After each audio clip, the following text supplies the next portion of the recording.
Assalamualaikum warahmatullahi wabarakatuh. Bismillah, alhamdulillah, wassalatu wassalamu ala rasulillah, la hawla wa la quwata illa billah, amma ba'du. Jamaah sholat duhur yang insyaallah dimuliakan Allah subhanahu wa ta'ala. Kalau ada orang yang mengatakan pendidikan karakter, maka bulan suci Ramadan sebagai madrasahnya. Kalau ada orang yang mengatakan revolusi mental, maka puasa sebagai medianya. Ada beberapa karakter, beberapa mental manusia yang dirubah gara-gara puasa bulan suci Ramadan. Salah satunya adalah wal kadhiminal ghaid. Dengan bulan suci Ramadan kita menjalankan ibadah puasa, puasa kita benar, maka kita menjadi orang yang bertakwa. Ciri-ciri dari orang yang bertakwa salah satunya adalah mampu menahan diri dari amarah. Manusia itu pasti marah, tapi yang dimaksud di sini adalah orang yang mampu menahan marahnya. Beda antara memang tidak mampu. Umpama ada anak kecil diledekin sama yang gede, anak kecil itu diem aja. Saya sih sabar aja diledekin sama yang gede. Padahal memang kalau melawan itu kalah. Itu namanya bukan menahan amarah, tapi memang tidak mampu. Yang dimaksud menahan amarah, sabar dalam menahan amarah ini adalah kita mampu, tapi kita tidak mau melampiaskan amarah. Suatu ketika sahabat Ali karamallahu wajhah, pada saat peperangannya sahabat Ali sudah menang, bisa membunuh lawannya orang kafir Quraisy. Tapi gara-gara orang kafir Quraisy meludahi wajahnya sahabat Ali, pedangnya langsung ditancapkan sama sahabat Ali, tidak jadi untuk membunuh. Padahal kalau bunuh bisa, orang udah menang kok. Lalu ditanya oleh orang kafir Quraisy, "Ya Ali, kenapa kamu tidak jadi membunuh saya?" "Saya tidak jadi karena khawatir salah niat. Kamu itu meludahi saya membunuh kamu bukan karena saya membela menegakkan Islam, tapi karena saya emosi, karena saya diludahin." Suatu ketika ada sahabat yang bertanya kepada Rasul, "Ya Rasul, ajarkan kepada saya tentang Islam. Saya tidak akan bertanya kepada selain engkau setelah engkau jawab ini." Rasulullah menjawab, "La takhdub, jangan marah." Lalu apalagi ya Rasul? La takhdub, jangan marah. Lalu apalagi ya Rasul? La takhdub, jangan marah. Puasa mendidik kita itu untuk sabar. Puasa as-shaum huwa al-imsak. Puasa artinya menahan, sabar juga artinya menahan. Pada saat di depan kita sudah banyak hidangan, tapi karena kita itu tahu belum waktunya maghrib, ya kita tetap sabar nunggu. Inilah pendidikan yang Allah berikan melalui bulan suci Ramadan. Kita menjadi orang yang sabar, orang yang tidak gampang marah, tidak meluapkan emosinya sehingga mengakibatkan merugikan diri kita sendiri. Bagaimana? Karena kita itu sudah punya karakter marah. Kalau kita sudah terlanjur marah, maka dianjurkan oleh Rasulullah segera mandi. Kalau tidak memungkinkan mandi, maka berwudulah. Karena marah dari iblis, iblis diciptakan dari api, dan api akan mati oleh air. Kesabaran yang kita lakukan ini ada 3 macam. Yang pertama, kita harus sabar menghadapi musibah. Walanabluwannakum bisyai'in minal khauf wal ju' wa naqsim minal amwali wal anfusi was samarat wa basyiris sabirin alladzina idza asabatuhum musibah qalu inna lillahi wa inna ilaihi raji'un. Berbagai macam musibah pasti akan Allah timpakan kepada kita.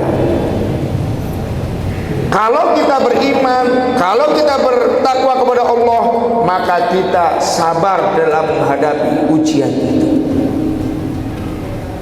Yang kedua, kesabaran kita dalam taat kepada Allah. Bagaimana ketaatan kita kepada Allah juga diuji kesabarannya. Apalagi kalau kita umpama yang sudah daftar haji harus sabar menunggu sampai 25 tahun bahkan 30 tahun. Pada saat kita jalan bagaimana pada saat macet. Ini semua ujian pada saat kita akan beribadah atau sedang beribadah kepada Allah Subhanahu wa taala. Kita pun harus sabar. Ada ibadah yang artinya sabar tapi pelaksanaannya kebanyakan itu tidak sabar. Ibadah apa ini di bulan suci Ramadan Bapak Ibu sekalian? Sholat tarawih. Tarawih itu artinya istirahat Pak. Jadi sholat yang santai yang diselingin istirahat.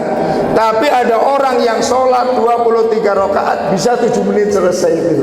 Jadi artinya pelan-pelan tapi pelaksanaannya malah buru-buru. Yang ketiga, sabar dalam menghindarkan kita daripada maksiat. Kita dalam hati itu punya nafsu. Ada nafsu yang selalu mengajak kita untuk melakukan kebaikan. Ada pula nafsu yang mengajak kita untuk melakukan kemaksiatan. Maka orang itu di tengah-tengah antara ingin melakukan ketaatan atau ingin melakukan kemaksiatan. Siapapun orangnya yang akan melakukan apapun, pasti terjadi gejolak di dalam hati. Kita mau sodako, gejolak dalam hati, sodako enggak, sodako enggak, sodako enggak. Bahkan kita mau maksiat, maksiat enggak, maksiat enggak, maksiat enggak. Pada saat kita ingin melakukan suatu kebaikan, kok jadi melakukan kebaikan, berarti nafsul mutmainnahnya yang menang. Pada saat kita ingin melakukan kemaksiatan, kok jadi melakukan kemaksiatan, berarti nafsul amarahnya menang.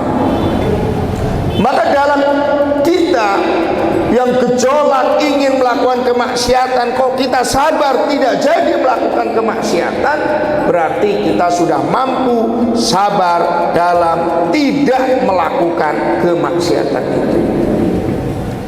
Bapak Ibu yang dirahmati Allah, bulan suci Ramadan sebentar lagi akan meninggalkan kita. Jadikan bulan suci Ramadan ini sebagai media kita untuk merubah karakter pada diri kita. Ada ibadah yang walaupun hukumnya sunnah, tapi adanya hanya di malam Ramadan, yaitu ibadah sholat sunnah tarawih. Di mimbar yang singkat ini saya mengajak kepada diri saya dan kepada Bapak Ibu sekalian, ayo jangan sampai tinggalkan sholat sunnah tarawih. Kenapa? Kalau satu malam kita tidak sholat sunnah tarawih, berarti tahun ini kita tidak full sholat tarawih. Kalau semalam tidak sholat tahajud, nanti malam bisa sholat tahajud. Tapi kalau tidak sholat tarawih, berarti tahun ini ada yang kosong. Baru akan kita sempurnakan tahun depan, kalau kita masih panjang umur, kalau kita masih sehat. Tidak bisa dipoto. Satu malam lupa, malam takbiran tarawih, dipegang batuknya sama orang. Oh, batuknya anget, pantesan malam takbiran tarawih. Walaupun sunnah tapi lebih populer daripada yang wajib. Coba pada saat ada orang ba'da maghrib mau ke masjid, ditanya mau kemana bu? Mau sholat tarawih. Loh, tarawih itu sunnah loh. Padahal sebelum tarawih sholat Isya. Kenapa nggak ngomong mau sholat isya? Itu enggak. Populernya itu populeran terawih. Mau apain sholat terawih? Enggak ada itu yang ngomong mau sholat isya dilanjutkan terawih, itu enggak ada. Padahal isya wajib, terawih sudah. Padahal isya dulu baru terawih. Artinya apa? Popularitasnya itu sholat terawih itu luar biasa. Itu yang pertama. Yang kedua, mumpung masjid sudah mulai dibuka, Bapak Ibu sekalian, dulu kan banyak orang yang teriak masjid ditutup, mau terawih nggak bisa, mau iktikaf nggak bisa. Kalau ada orang yang dulu teriak-teriak seperti itu, protes, marah gara-gara masjid ditutup, sekarang masjidnya dibuka kok tidak ke masjid, berarti orang itu omong doang. Ayo, mumpung masjidnya dibuka dan kita berdoa mudah-mudahan corona pergi dari kita beneran. Jadi kita benar-benar aktif, kumpul lagi, kegiatan-kegiatan lagi. Mari kita maksimalkan di masjid. Kalau waktunya ke masjid, usahakan ke masjid. Karena famay ya'mal misqala dzarratin khairan yarah. Sekecil apapun perbuatan kita akan kembali kepada kita. Siapa tahu langkah kita ke masjid inilah yang membuat Allah ridho. Siapa tahu dengan duduk di masjid walaupun sebentar kita niatkan saya niat iktikaf sunnah karena Allah, itulah yang menjadi lantaran Allah meridhoi semua amalia kita. Kita tidak tahu dari mana Allah meridhoi perbuatan kita. Kita tidak tahu dari mana murkanya Allah terhadap kemaksiatan kita. Maka sekecil apapun kita harus berusaha dijadikan sebagai media kita untuk menggapai ridhonya Allah. Dan sekecil apapun maksiat harus kita hindarkan, karena siapa tahu yang kecil itu Allah murka terhadap kita. Mudah-mudahan ada manfaatnya. Mari khairun nas anfa'uhum linnas. Siapa yang paling diantara kita? Yang paling baik adalah yang paling banyak manfaatnya untuk orang lain. Kurang lebihnya mohon maaf. Wallahul muwaffiq ila aqwamit thoriq. Wassalamualaikum warahmatullahi wabarakatuh.